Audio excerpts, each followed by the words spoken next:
Professor e professora da Escola Bíblica Dominical, a paz do Senhor Jesus esteja com todos. Bem-vindo aos nossos vídeos de apoio ao professor da Escola Bíblica Dominical. Olha, semanalmente estaremos aqui com um novo vídeo tratando assuntos sobre cada lição de cada semana. Olha, estamos no quarto trimestre de 2022 e hoje nós vamos tratar da lição número 5. Veja bem, não vou dar uma aula da lição número 5. Eu vou estar trazendo aqui um apoio para os professores da Escola Bíblica Dominical. Você que tem pouco tempo, você que já pesquisou, você que costuma pesquisar antes das aulas, antes da lição, aqui será um subsídio, um algo a mais, um up, um help para você, professor da Escola Dominical. Semanalmente estaremos chegando aqui com um novo vídeo para que você possa adquirir um pouco mais de conhecimento acerca da lição semanal. Antes de continuarmos, deixa eu dar um recado para você. Vem comigo. Deixe o seu like, faça a sua inscrição. Olha, é importante você ativar o sininho aqui e fazer a sua inscrição, você professor da EBD. Por quê? Porque toda semana, quando estiver no ar o novo vídeo da nova aula semanal, você que se inscreveu, ativou o sininho, você será notificado que chegou um novo vídeo para você estar acompanhando semanalmente as lições da Escola Bíblica Dominical. Então faça a sua inscrição, deixe seu like, faça o seu comentário, faça perguntas, se quiser deixar no comentário perguntas também acerca da própria lição, que nós estaremos respondendo e todos que estiverem acompanhando poderão também enriquecer o seu conhecimento através das respostas e perguntas que vocês estarão deixando, tá bom? Essa revista aqui, ela trata sobre a justiça divina e são lições extraordinárias. Parabéns para o corpo executivo, a produção da CPAD. Parabéns para vocês, porque as revistas, professor, as revistas estão top, extraordinário, lições super bem elaboradas. E nós vamos trazer para você aqui, repetindo, não é uma ajuda para a lição já está completa, ótima. É um apoio para você, professor da Escola Bíblica Dominical. Olha, se você ainda não viu o vídeo anterior eu estou falando sobre 6 regras fundamentais para a excelência, 6 regras fundamentais para uma excelente aula. Não deixe de assistir o nosso primeiro vídeo, porque isso vai ajudar muito você. Nós vamos colocar aqui na tela para que você possa já de antemão ficar a par dessas 6 regras importantes, viu, professor? Importantes para que você possa estar dando uma excelente aula na Escola Bíblica Dominical. Então vamos à lição? A lição número 5, ela tem por título Contra os falsos profetas. Contra os falsos profetas é o título da lição número 5, onde o profeta Ezequiel, no capítulo 13 do seu livro, ele fala e traz uma palavra contra os falsos profetas. Está na leitura bíblica em classe, Ezequiel capítulo 13, versículos 1 ao 10. E nós vamos trabalhar da seguinte maneira, nós vamos grifar. Olha que essa já é uma das regras fundamentais para a excelente aula. Nós vamos grifar os pontos principais e vamos trabalhar como um apoio para você ali como um subsídio. Nesse primeiro tópico e na introdução, eu vou grifar o seguinte ponto aqui. Na introdução, a parte onde está escrito aqui, e era o fato desses embusteiros estarem blindados por uma liderança religiosa e civil que havia se apostatado. Estou grifando aqui essa parte, onde o comentarista aqui, o Ezequiel Soares, ele aborda de forma muito interessante aqui, falando sobre o fato de os falsos profetas, embusteiros, aqui está se referindo aos falsos profetas. Eles estavam blindados, ou seja, protegidos, resguardados, tinham imunidade protegidos por uma liderança religiosa e civil. Ou seja, a troco de favores, a troco de benefícios pessoais, eles faziam tudo para agradar as autoridades da época e deixavam de cumprir a ordem divina, que era transmitir a verdadeira palavra, transmitir a verdadeira mensagem. E nem sempre a verdadeira mensagem que Deus manda transmitir é algo gostoso de se ouvir. Às vezes a mensagem de Deus é uma repreensão, a mensagem de Deus é um exortamento, é um alerta, é um aviso que se não voltarem, se não se arrepender, haverá castigo, haverá punição, mas não é uma mensagem agradável de se ouvir. Por isso, os embusteiros, esses falsos profetas, preferiam trazer boas notícias, boas novas, sempre coisas boas, que massageavam o ego. Olha aqui essa frase importante, ó. Massagear o ego. Você poderá usar essa frase ali na sua aula para que dê uma conotação mais compreensível do interesse dos falsos profetas. Era massagear o ego dos reis, dos líderes religiosos da época. Por quê? Porque é mais fácil agradar quando se traz uma boa notícia, quando se traz uma palavra supostamente vinda de Deus, mas de uma maneira boa, que agrada, que levanta. Mas nem sempre Deus transmite essas palavras. Como disse, quando Deus manda exortar o verdadeiro profeta, ele exorta. Quando Deus manda repreender o verdadeiro profeta, ele repreende. Muito bem, vamos adiante. No tópico número 1, onde o título é Sobre os Profetas, eu grifei a seguinte parte aqui, ó. Veja bem. A função dos profetas era apresentar Deus ao povo e ensinar a lei de Moisés. Eu grifei essa parte aqui, mas você pode ter o seu ponto de interesse, tá bom? Aqui eu estou dando só um suporte para você. Então, qual era a função dos profetas? Era apresentar Deus ao povo e ensinar a lei de Moisés. Mas por que eles não ensinavam o Novo Testamento? Porque na época não tinha ainda Novo Testamento. E mesmo numa época que tem Novo Testamento, a nação de Israel não observa, não segue o Novo Testamento. Isso aqui é para a igreja hoje, por isso é importante também cumprir essa regra, que é aplicar para os dias de hoje. Procure sempre, durante a lição, estar aplicando o que representa para os dias de hoje. As palavras que foram ditas por Ezequiel para o povo de Israel, que estava no cativeiro, mas o que ela representa hoje para a igreja. Traga isso para os dias de hoje, e isso é muito importante, isso enriquece muito a lição. Então a função do profeta era essa, mas não era só essa a função do profeta. O profeta era um mensageiro. O profeta, ele tinha a incumbência de levar mensagens, ele levava mensagens de outros reis para o rei onde ele estava, ele que era o porta-voz ali do rei, não era qualquer um que chegava, não era um mensageiro qualquer que chegava com uma carta, com um bilhete de um povo qualquer, vizinho, e tinha acesso ao rei. Não, ele passava primeiro pelos seus assessores ali, e um deles era o profeta, o principal, onde tinha acesso ao rei, levava a mensagem, e ali ele atuava também como um conselheiro real.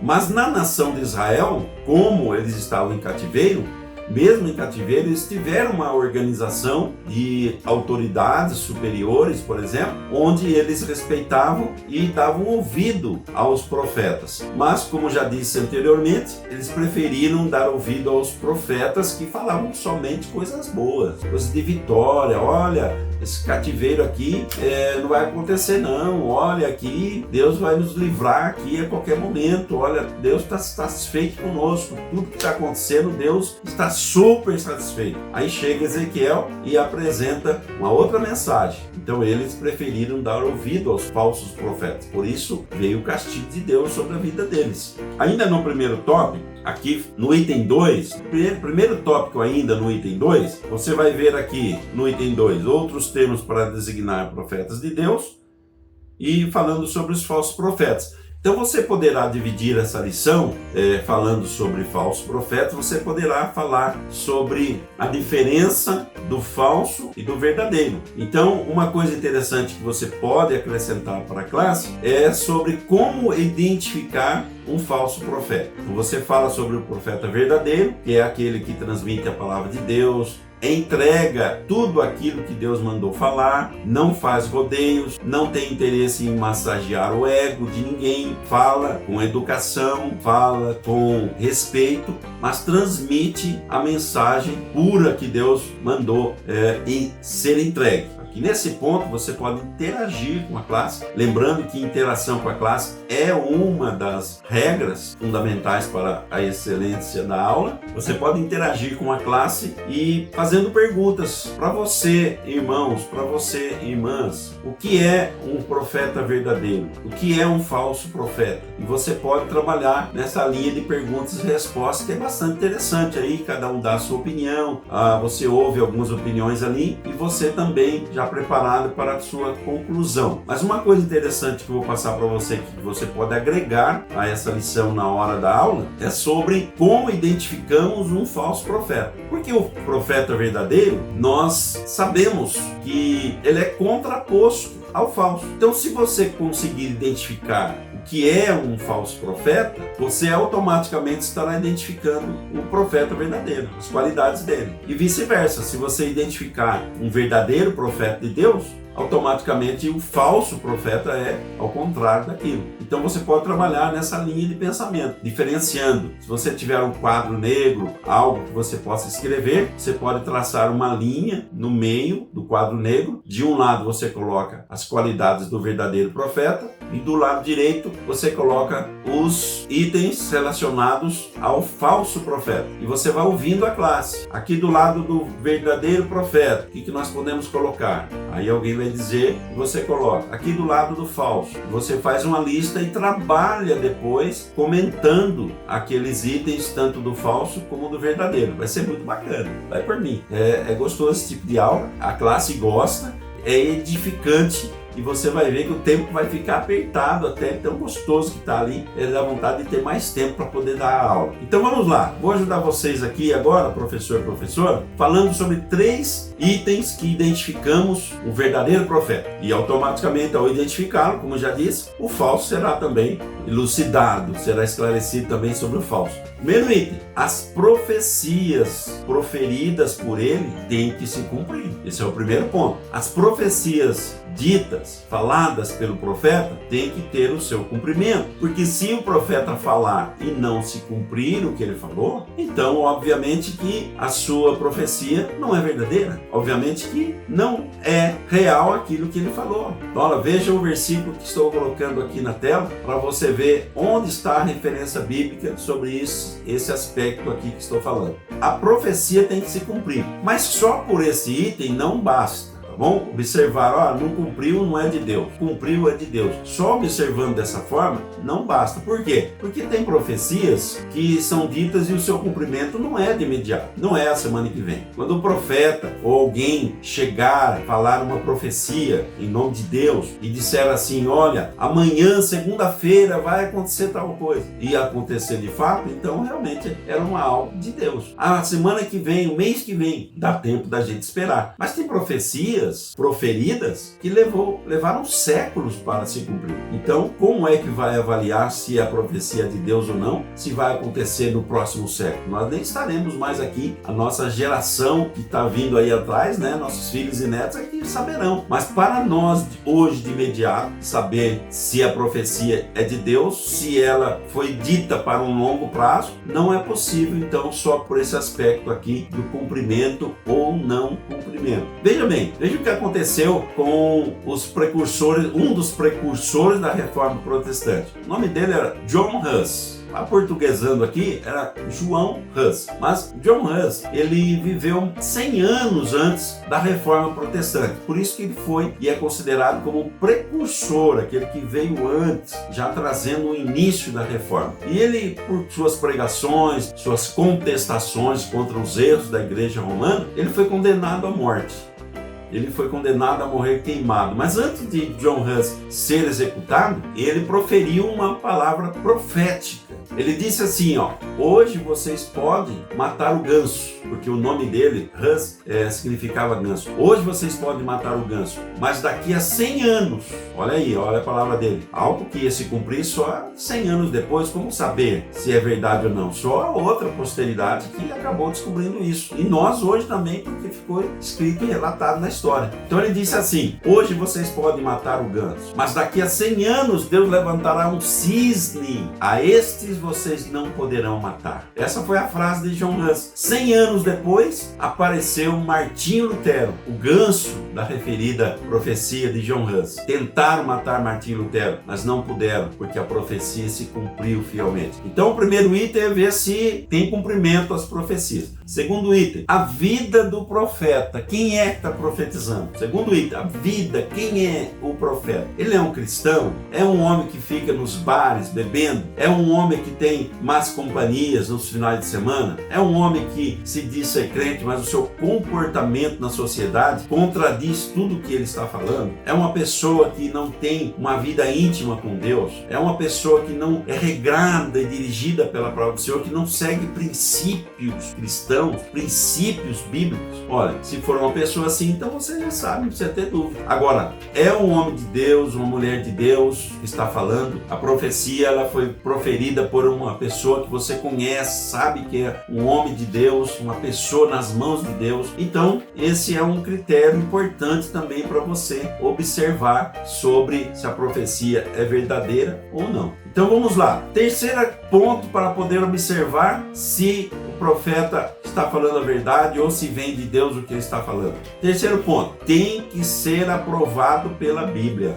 Não pode estar falando nada contra a palavra de Deus.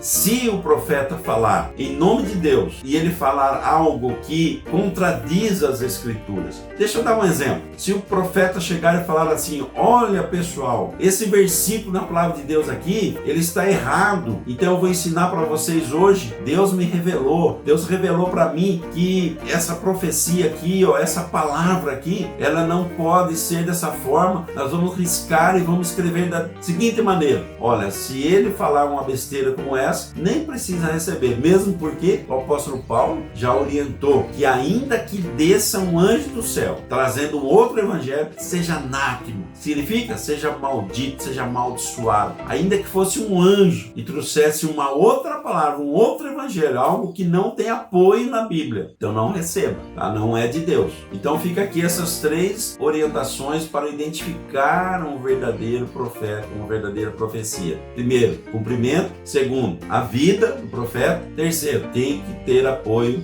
na palavra de Deus. A Bíblia não pode ser contradita, a Bíblia não pode ser contrariada. Muito bem, meus irmãos, professores da Escola Dominical, está aqui esse pequeno suporte para você, mas que será de grande ajuda. Olha, aquela dica do quadro negro é muito interessante, tá bom? Risca no meio, coloca ali e vai ouvindo a opinião de cada um sobre profetas verdadeiros, sobre falsos profetas, trazendo sempre para os dias atuais, e você vai ver como vai ser muito edificante a sua aula. E você poderá terminar a aula fazendo aquela revisão de conteúdo, dizendo para os alunos o seguinte: explica para eles que na lei de Moisés era pena de morte para falsos profetas. Você pode colocar lá o texto no quadro negro para eles verem, Deuteronômio 13, 1 a 5, está na lição, e também Deuteronômio 18, 20 ao 22. A Septuaginta é uma versão, como vocês sabem, da palavra de Deus, ou é conhecida também como a versão dos 70. Ela trazia a palavra para falsos profetas, pseudo-profeta. Até hoje a gente vê aí na mídia, foi preso um pseudo-médico, foi preso um pseudo-advogado. São pessoas que atuam, mas não têm credenciamento. Atuam, mas não têm diploma, não têm formação, não têm curso superior para atuar naquela área. Pseudo-profeta também é aquele que fala como se fosse, mas não foram escolhidos por Deus, falam de si próprio. Então, fica aqui essas dicas, esse suporte, esse apoio para vocês. Desejo para você uma boa aula, uma excelente aula. Não esqueça de olhar nas regras para a excelência da aula. E até a próxima lição. Estaremos aqui na semana que vem com a lição número 6. Deus abençoe. Fica com Deus. Fica na paz.